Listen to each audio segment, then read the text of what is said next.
Randonnée en montagne? Comment agir face aux patous?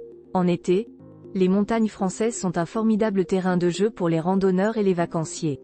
Mais ce sont aussi des espaces pastoraux à protéger et à partager avec les moutons et les chiens de protection ou patous. Nous allons vous expliquer comment agir face aux patous lors d'une randonnée en montagne. Gardez vos distances. Lors d'une randonnée en montagne dans des espaces pastoraux, les promeneurs peuvent être amenés à croiser des troupeaux d'élevage et leurs chiens de protection. Ces gros chiens blancs appelés patous sont éduqués pour protéger les troupeaux et dissuader les prédateurs. Leur rôle est d'éloigner tout intrus, animal sauvage comme le loup, mais aussi promeneurs ou autres chiens. Si vous vous demandez comment agir face aux troupeaux de moutons et à leurs gardiens canins, retenez que la règle d'or consiste à garder vos distances.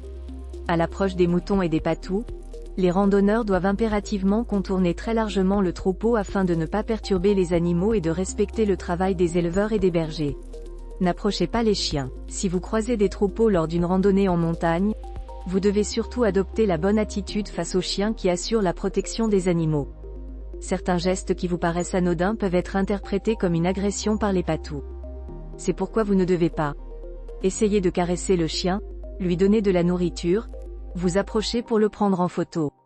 Adoptez une attitude rassurante. Si, malgré les conseils ci-dessus, vous vous retrouvez face à un ou plusieurs chiens, de protection menaçants, vous devez à tout prix éviter les comportements qui pourraient être interprétés comme une agression par les patous. Ne menacez pas le chien avec vos bâtons de randonnée. Au contraire, tenez les pointes vers le bas et plaquez contre votre corps pour les rendre invisibles. Arrêtez-vous et restez calme et passif pour rassurer le chien. Même si vous êtes impressionné, ne vous mettez pas à crier ou à courir, mais faites tranquillement face au chien.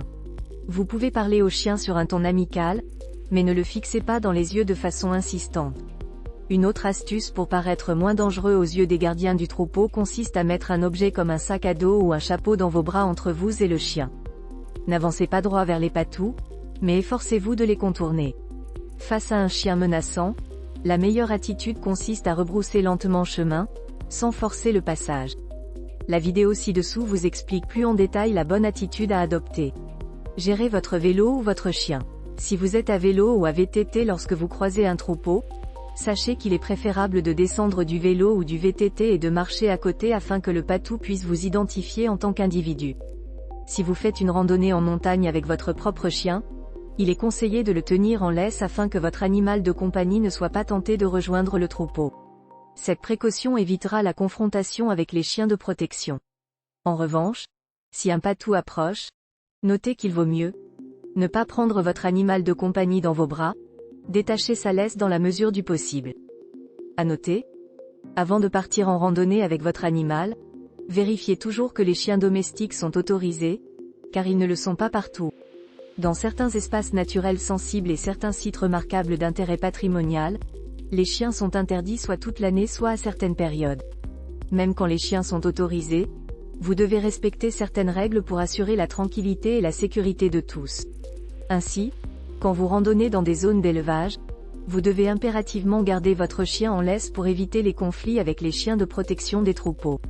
Vous trouverez toutes les recommandations officielles sur le document ci-dessous.